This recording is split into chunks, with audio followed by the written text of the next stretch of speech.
This here is a monumental night, Georgie boy. We have the reuniting of a tag team who in the WWE were the Grand Slam Tag Team Champions, earning a tag team belt over 12 times. Here is the first of the brothers, Jimmy Uso.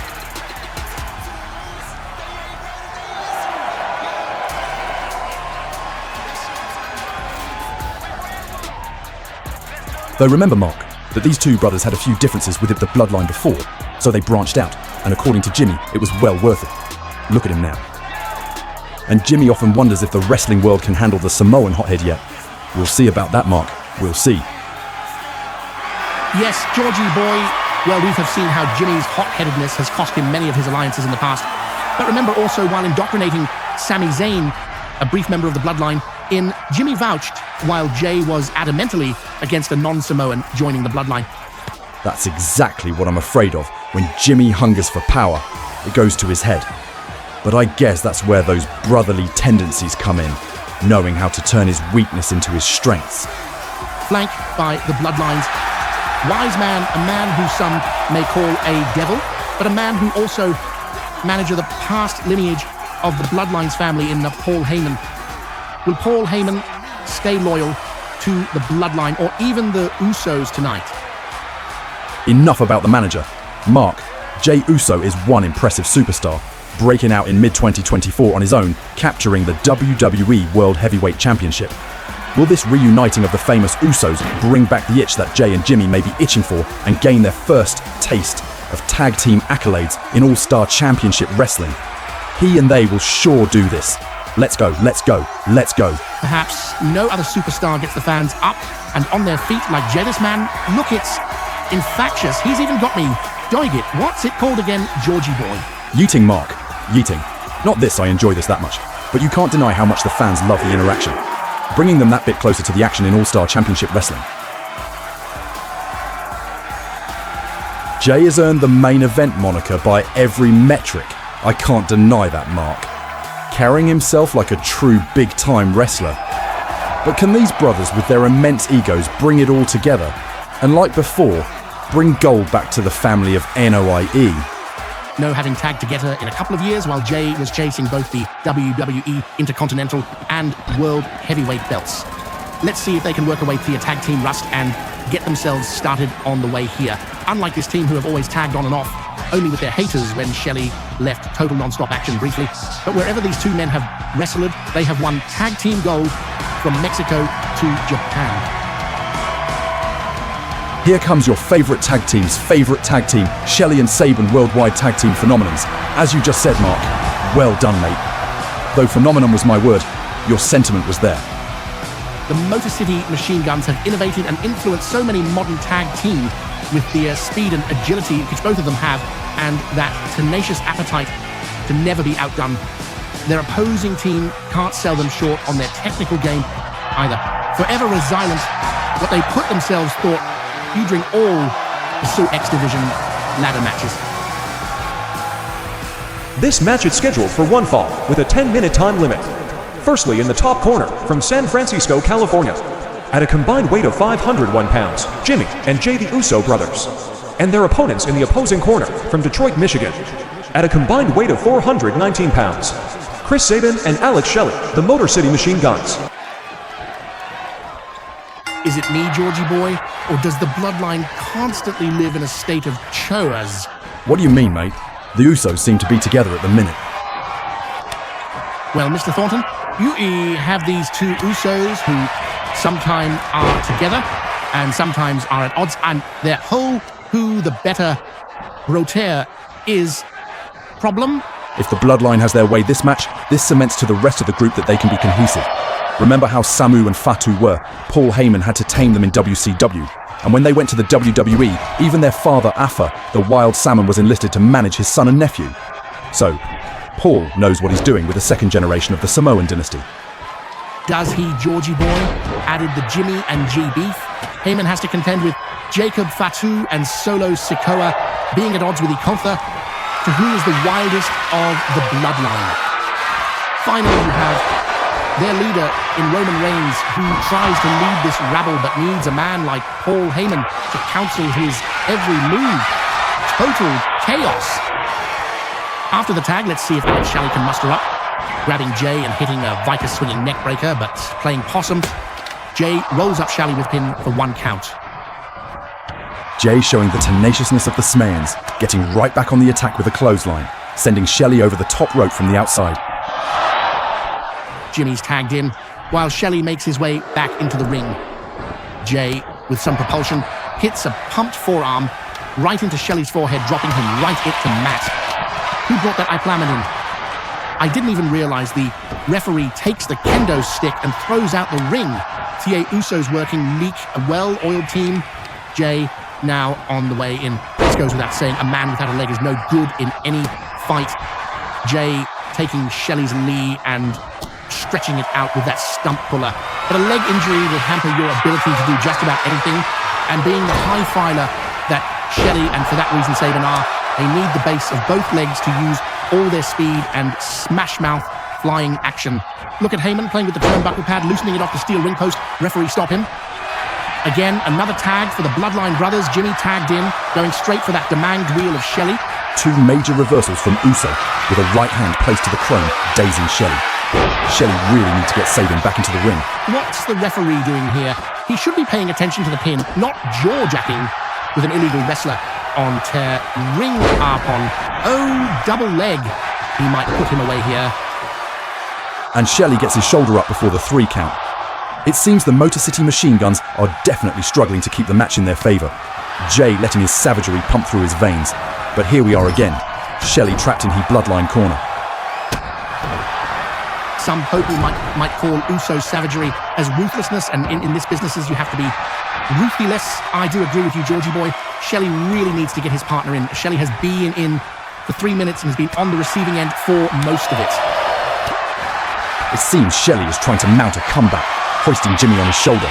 What is he going for? But Jimmy bears some sharp elbows to Shelley's temple. Jimmy whips Shelley into the Bloodline corner, taking a moment to taunt his opponent. What are they setting up for the Usos? Now, the Samoan brothers make another tag. What a stiff double super kick right to Shelley's face, sending Shelley to La La Land. Taking a bit of time to follow up, Shelley finds a tag. Sabin now stepping in, running straight forward at Jay, and hooking Jay, taking him over with a crucifix takedown for just a 1. Jay is far too fesh. Chris Sabin, mate, keep on him, wear Jay down more. You are onto a winner. You see, my partner was so spot on there. JW quickly moved out from top, knee drop to the back. Both men back on their feet. Jay hits that trade manner Samoan headbutt, and a move that his great-grandfather Peter Miavia used and then passed down to his dynasty, the Wild Samoans, the Samoan SWAT team, and the rest of the family. Both the Samoan brothers have worked on both of the machine guns' necks and heads for most of the match. Jay seems to be taking a more methodical take on the match, taking his time. Not just their heads, Mark, but they're your legs as well. You can't finish a match on one good leg alone in the hard way, not the prettiest thing you'll ever see, but it sure looks effective from here, looking for a belly-to-back suplex into the neck breaker.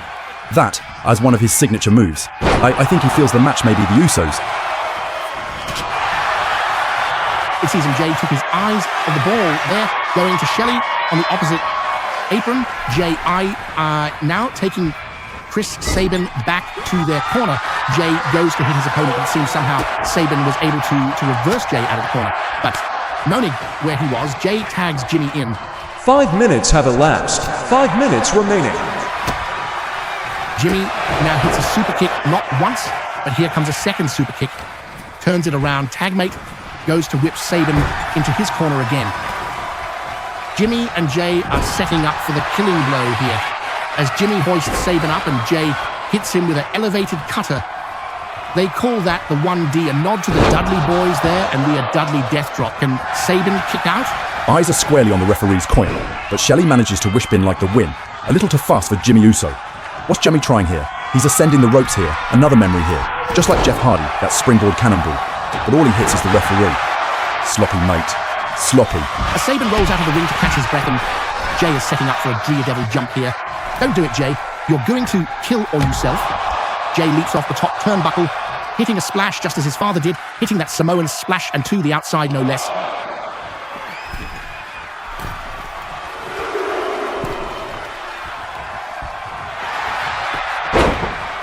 Have the brothers now stolen this match?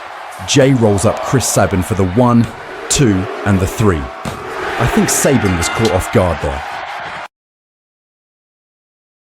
Let's take a look at some of the big moves hit in this match. That hard-hitting neck breaker from Jay to Chris Sabin. And then we see both of the Usos hitting their version of the elevated cutter on Sabin. Sabin took a lot of punishment on his neck. Finally, we envision a soaring Uso as Jay leaps to the outside and hits that massive Samoan body splash. That was the true end to the match. From that move, there was no recovery. Let's get the official word from Graham Montana. Here are your winners, representing the Bloodline, Jimmy and Jay, the Uso brothers. Showing clear dominance as a team, showing that they haven't lost a step together. Let's see if the Usos can step into the All-Star Championship Wrestling Tag Team Championships.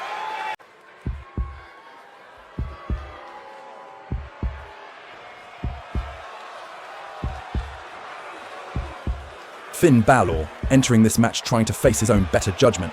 Him and his partners in the Trinity, Jordan Devlin and Lyra Valkyrie, aren't to be helped, this man, but he can hold his own. Well, Finn believes he's simply a cut above the rest, but he really doesn't let all that Sleth belief cloud his will and drive.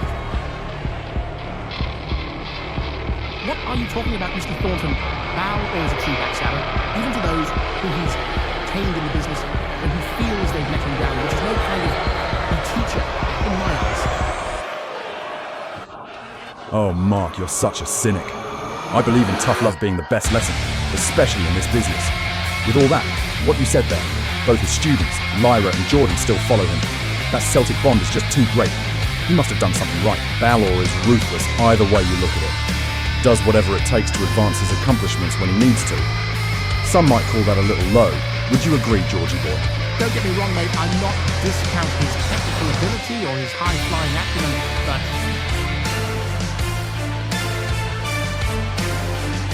there are no buts when you get in the squared circle, Mark. Once you step between those ropes, you have to be ruthless and lethal. Don't forget cunning. That is how you earn the respect of the wrestlers in the locker room. Balor is not to be messed with. Reminds me of another man from England of Balor's size, and Dynamite Kid Tom Billington. He earned every bit of respect out of his peers, just as Balor does. even when you're up against a man almost 200 pounds heavier than you and can match your athletic abilities, Balor is up for a massive fight here against this man, Ivar of the War Machine. Here comes the 350-pound modern-day berserker, much like his tag team partner, Steve Rowe, fearsome fighters from the halls of the fallen heroes. Ivar Hassenson is an expert tag team combatant, having come in through the American independent scene, then through the World Wrestling Entertainment System, now coming here to All-Star Championship Wrestling, a well-seasoned wrestler who's had his PR share of bumps and scrapes. Tonight looks like Ivar's ready for a solo voyage. This match is going to pit strategy and cunning against brute strength and force. Let's buckle in and get the official word from the ring announcer. This match is scheduled for one fall with a 10-minute time limit. Firstly, in the top corner, coming from Bray, County Wicklow, Northern Ireland, weighing 195 pounds. He is the Demon Finn Balor, and his opponent from the halls of Asgard, weighing 350 pounds, Ivar Hansen. And it match is officially underway with Finn Balor looking to get a win here tonight by any means necessary. What Hansen has to do is to maintain focus on the Balor to have any chance in this match. We know how wily of a competitor Finn is. If you've got nervous butterflies, get rid of them now, but Hansen is the hill the smaller Balor has to climb, being almost 200 pounds the heavier man. But yes, Georgie, yes, Hansen has to watch out for Finn's speed and try to overcome him with his girth and force.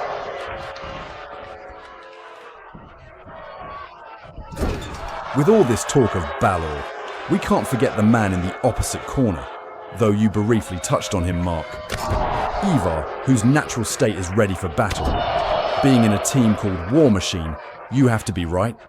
Like we're seeing here, this big man is deceivingly agile, moving like that of many junior heavyweights and even cruiserweights, though that was a little bit of a misaffray there.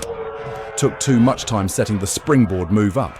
Don't forget, fans, all these wrestlers in All-Star Championship Wrestling perform at a high ability. Do not try to imitate anything you see in or outside the ring. Huge could be at risk of injury.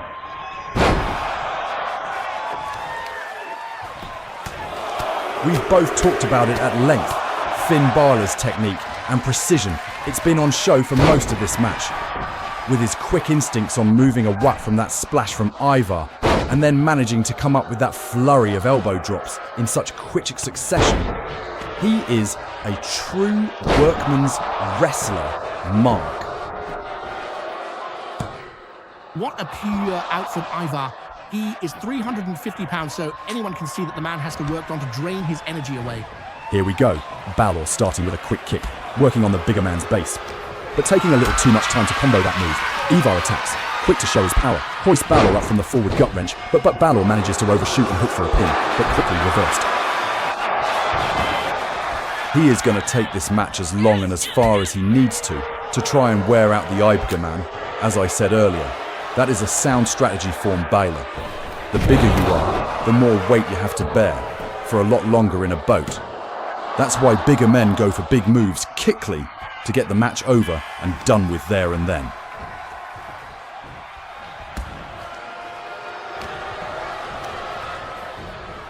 What going on the apron here? Balor tried to grab Ivar, but it was reversed. And with a reverse Hanman over the rope, that'll sure slow the speedier man down, allow the bigger man a chance to catch his breath. These two going for broke, not giving the other man a chance to get a sustained winning outcome over the other. Looks like Ivar is setting up for a slam of some sort, but Balor stops that and plants him on the mat with a 1916. Ivar's in big trouble. What are we in for here? The referee is in for the count, and it's done. A 3 count. As we take a breath to look over some highlights, what a match from these two.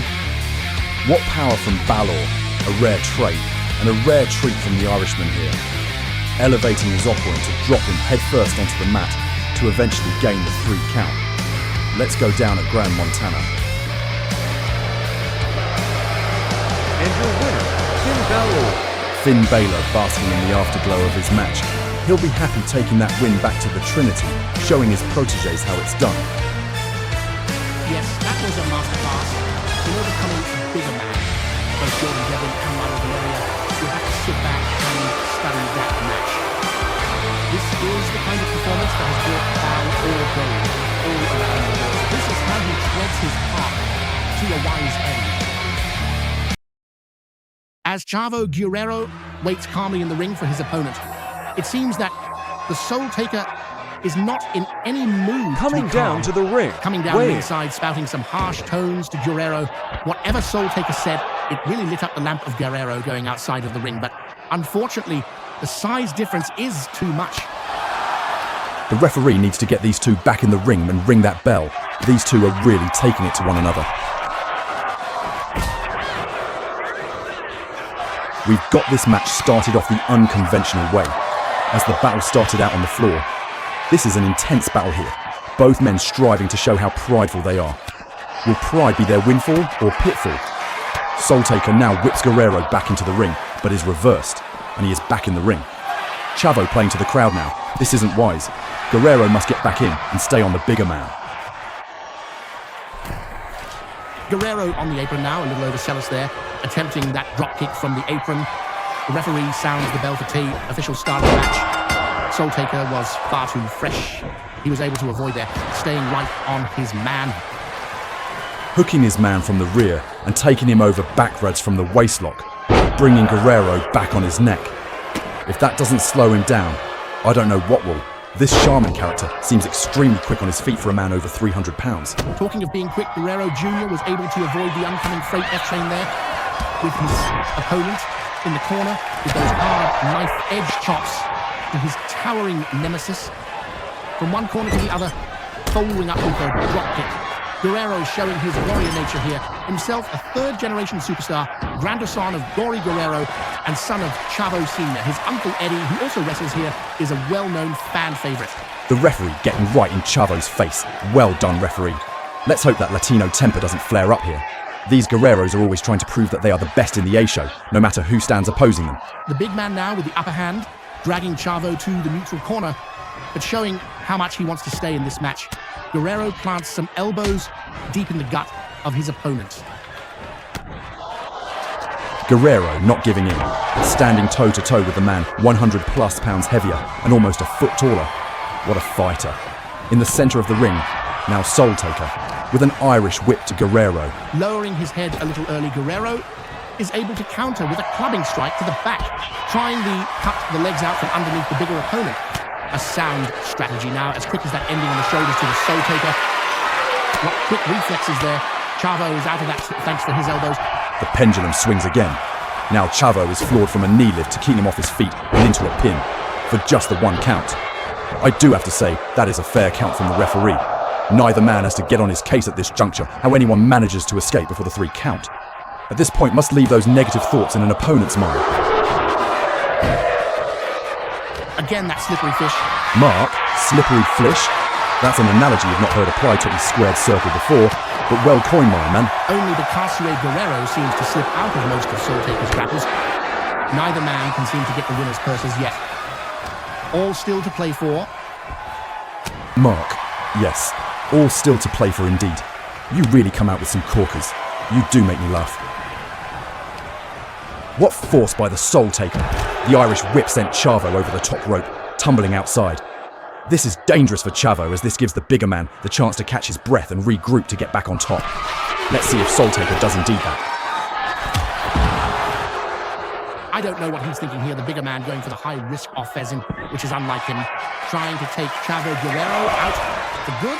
Chavo moves, and that was a bad ending for the big man from Sin City. Chavo quickly gets back in the ring, showing that Guerrero pugnaciousness, which is a trait they all pose.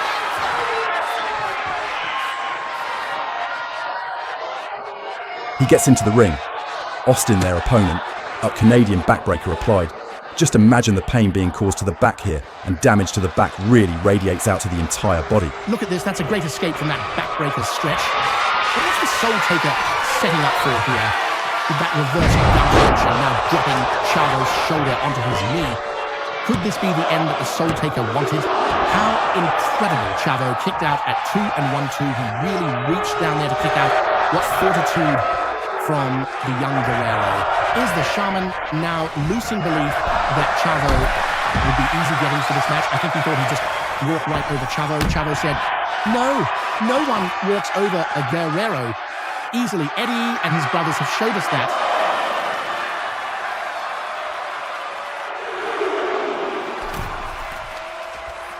Taking flight here. What a move from Guerrero. Tacky King caution in the wind there with that springboard body splash. Can Chavo come up with the win? Getting his man up to his feet and quickly whipping him back into the ring. Being from a wrestling family, it's ingrained into Chavo to get his man back into the ring and try and get the win on the bigger man. Rolling the Shaman over, but only getting the 1 count. Keep on him, Chavo. The Shaman hoisting his man up for a poor bomb, it looks like. But again, Guerrero stops that attack. He's so resourceful. Single leg Boston Crab. From the roll-up. How inventive is this young man from El Paso? How impressive. Will this lead to a victory that we wouldn't have thought on? With the overwhelming power advantage, the Soul Taker rolls out of that submission and kicks Chavo off. I think that has just angered the big man from Sin City. Showing his speed quickly with a schoolboy roll-up.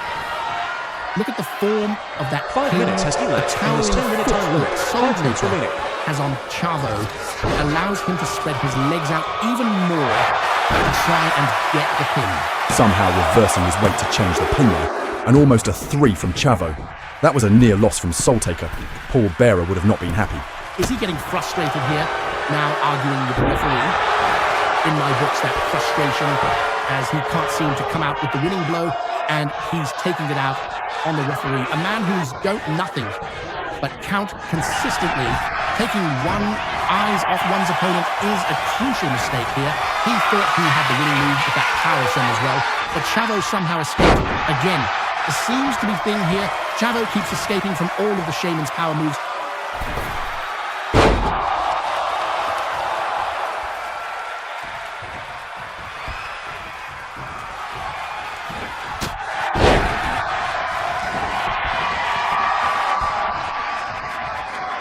Chavo getting ahead of himself there. Too much posturing. He could have had the win, but only a 1 count for him. A rare rookie mistake there, and it cost him.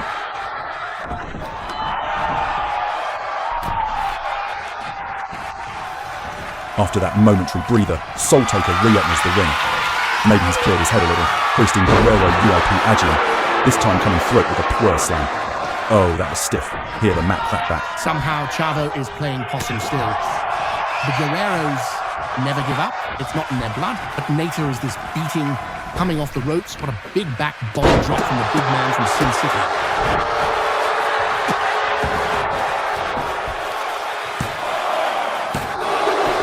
These Guerreros' man, they never give up, with another roll-up. Just when you think you've got it, your opponent slips in and rolls you up. Soul Taker must be finding this most troublesome. Now both men exchanging fists. This sure isn't wise for Guerrero. But Guerrero is matching the big man punch for punch or choke for choke. Can you hear the impact of some of those karate chops? Thunderous. I don't believe my eyes. Guerrero came out on top there. Paul Bearer must be jumping on his lard ass at the back, seeing how equal this match is becoming.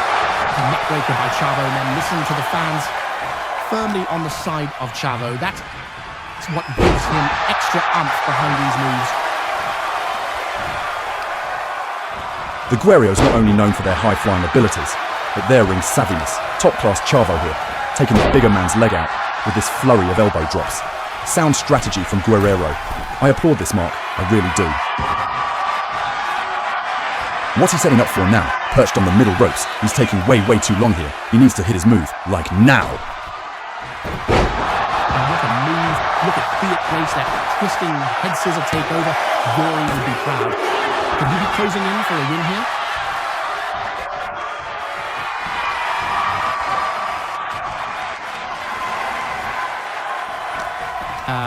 Oh, I did the look of this from corner to corner now, disorientating the Shaman.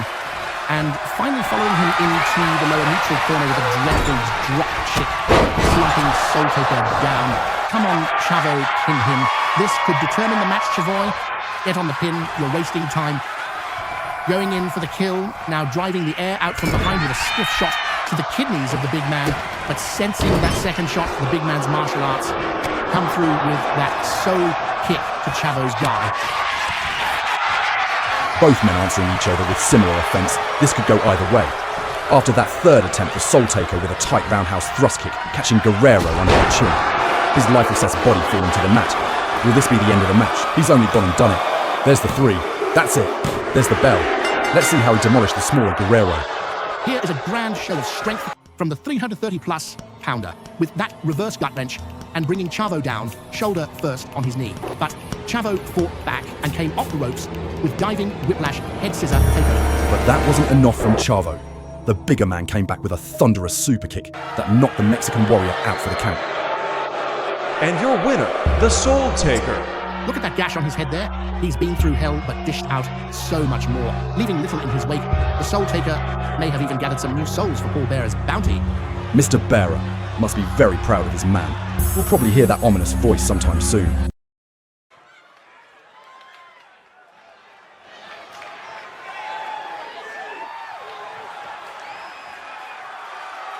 One of the UK's best exports.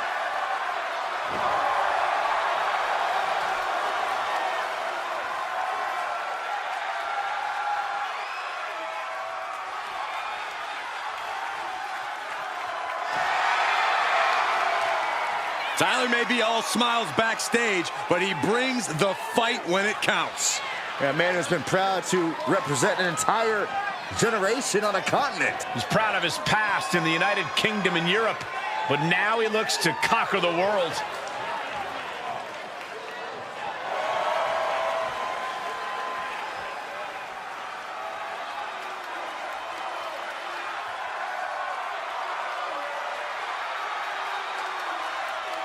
Well, we have seen time and time again that Tyler Bate has plenty of heart.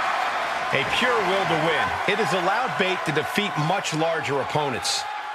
And there's no mountain Bate can't conquer with a little hard work and a little more mustache wax.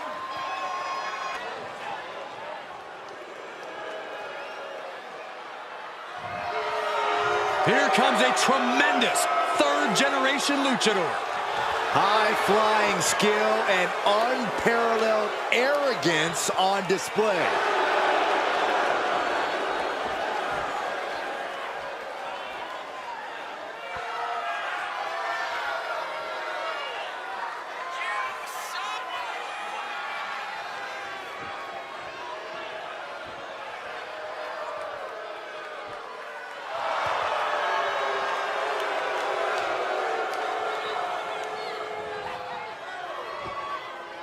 It's time for the rest of WWE to step aside because nobody looks as good as this man in the ring or on the TV screen.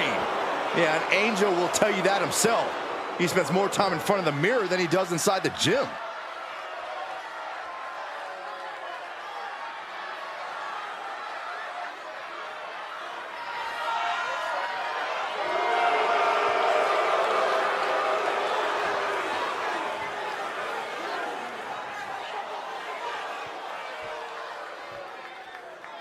Best believe this Angel is gonna fly. That was really good, Saxton. Deep thoughts there.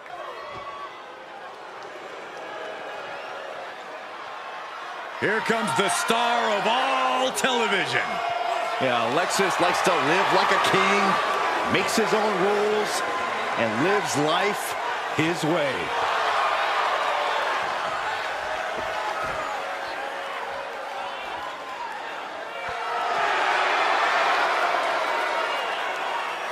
Lexis King, son of a Hall of Famer. He was born for this business.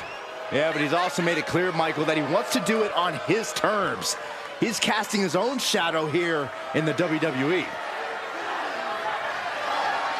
A competitor with his share of detractors, but he wants to prove them all wrong here tonight.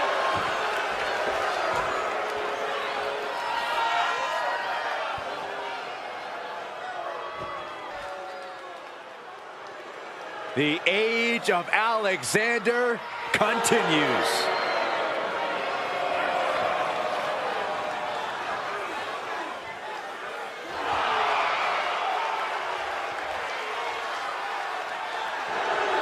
Looks to me Cedric Alexander sporting a more confident attitude than ever. Confidence well earned, amazing high flying and striking skills on display when Cedric competes.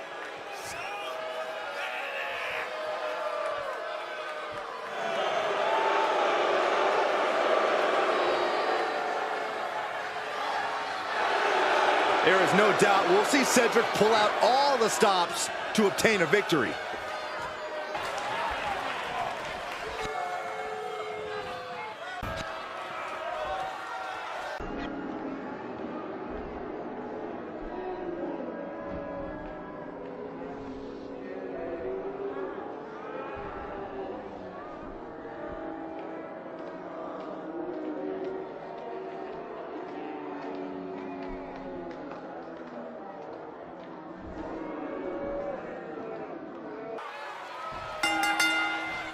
And ladies and gentlemen, here we go. In the ring, no disqualifications, no countouts.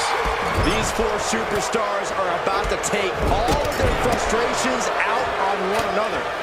Hashtag fatal four-way. We know that taking out the legs is one of the most effective strategies in any match. Followed by a stomp. And you have to think at this point that we might see some temporary alliances start to form. The operative word is temporary, Cole. Everyone in a fatal four-way is in it for themselves, so it's important to keep your eye on the ball and not get too sentimental about it. Getting carried to a vulnerable position here. He's in a bad place. This is where it could all end for him. Check out the springboard. Oh my gosh, what impact. And a maneuver like that will leave you on unsteady legs, to say the least. And into the corner he goes. Shoulder tackle after shoulder tackle. Great reaction from Cedric. Clothesline! Off with their head. Uh-oh. Look at this. Look at that. Torque on the leg. Ouch. Leg breaker.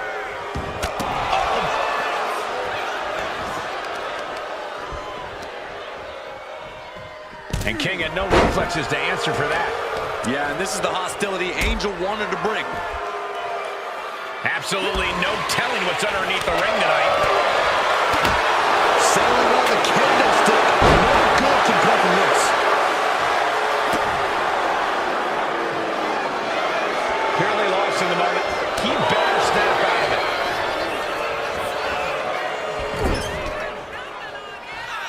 Knife edge chop echoing through the arena. Ah, jeez. Picking up speed. Drop kick. And then back. Inside Kramer. Oh, in a small package. Oh. Trampling the opposition. Uh-oh, gonna try to break the leg. Ouch. Leg breaker.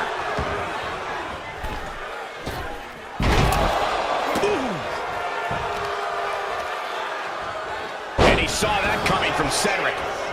Oh, God. What a hit from Alexander. Right on the mark. Angel can't escape this pressure. This is Cedric at full throttle. Setting up for something here. Oh, man. Lands the knee.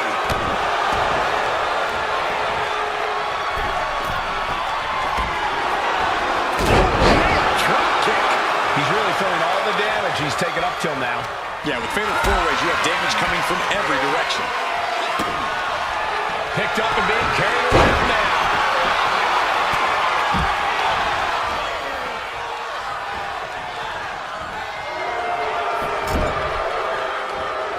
In full control here. Face first in the turnbuckle.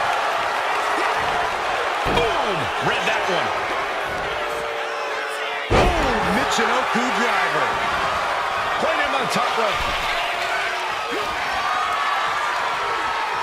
What is it going to take for this superstar to... He's got him down. This could be it. He's able to end the pin count there.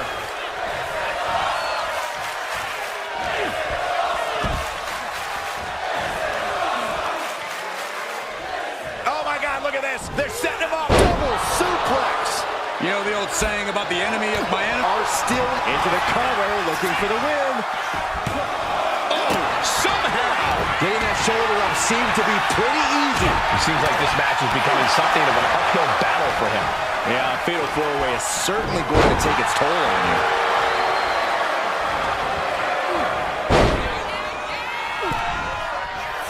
Here it comes. Hooked up.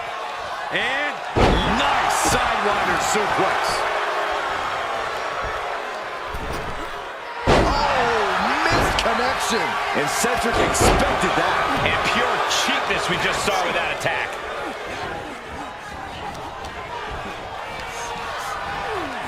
What's he going to do to Alexis? And it's Cedric Alexander. The Fisherman Buster. King is done. Here it is. Now the pin. Saw it coming and avoided it.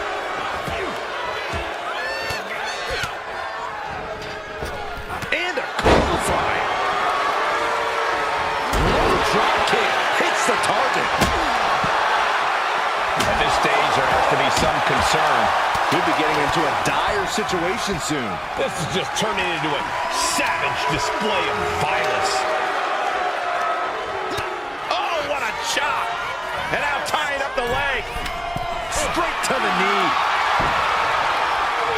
Kendo stick to the skull.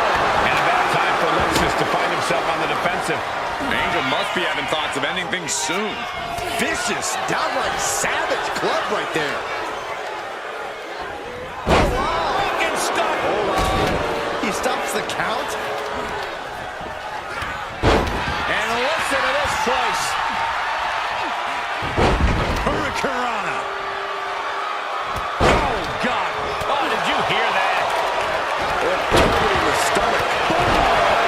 Here's the pin. Will King recover? Stopping the ref's count just in time. Ooh, and he stops that offense. Wow, what an arm drag. Alexander answers back. Gets out of the ring. What's going to happen now? Headed back into the ring.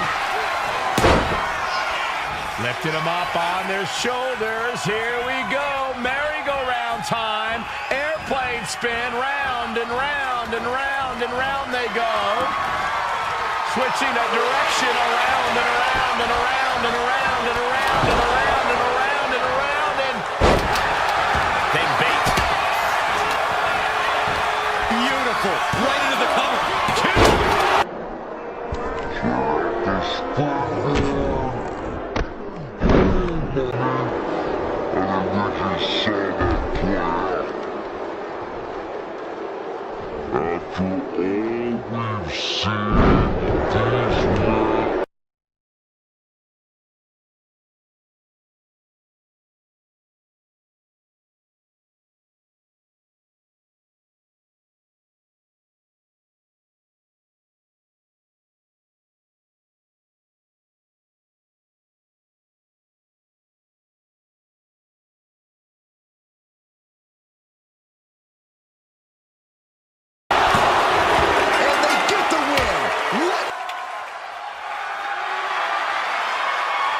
After a memorable fatal four-way, here is our winner.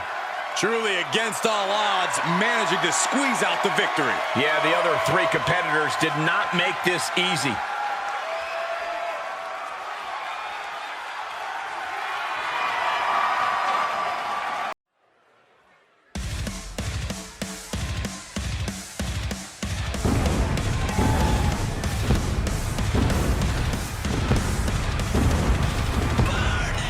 This man is such a phenomenon. Listen to the crowd as they serenade this man down by the ring. Well, Mark, he is Seth freaking Rollins. He's got serious credit tales. As former multi-time World Wrestling Entertainment World Champion, Ring of Honor World Champion, among so many other championships he has obtained in his career, he has garnered much notoriety from fans of wrestling old and new alike. As he's set to make his entrance in the ring, we've noted before on how prideful he is, he has been known to soak up all adulation and let it get in his head. Why does he just get in the ring and let his wrestling credentials speak for themselves? Look at this. CM Punk ambushed Rollins. He was lying in wait. He counted on Rollins' pride getting the better of him. Although it was a sucker punch, we've known Rollins to do much the same thing to many an opponent. Both men exchanging running heel kicks. Referee, get this match in the ring so we can start or call this match off. These two men seem to not be able to stand one another. These two men battling on the outside of the ring. You can feel the hatred seething between them. Both men had similar career paths from the independent wrestling scene of the early 2000s, eventually coming to the World Wrestling Entertainment. Punk stepped away and soon came back, but while he was gone, Rollins felt like he had built a legacy, and WWE moved on from when CM Punk left. When CM Punk came back, Rollins' heel, he was pushed aside and slighted. The referee needs to do his job now and cowl this match out.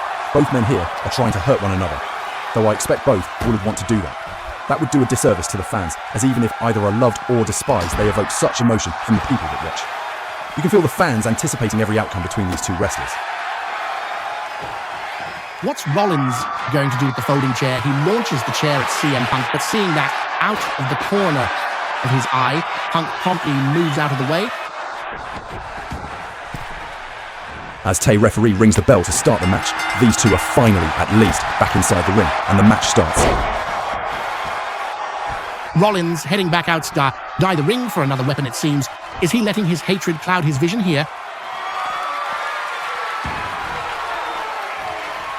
Holy cow, Rollins again flung the chair right at CM Punk. Referee go check on Punk right away. He might need some stitches after that heinous act. The referee could quite rightly called out the match finally.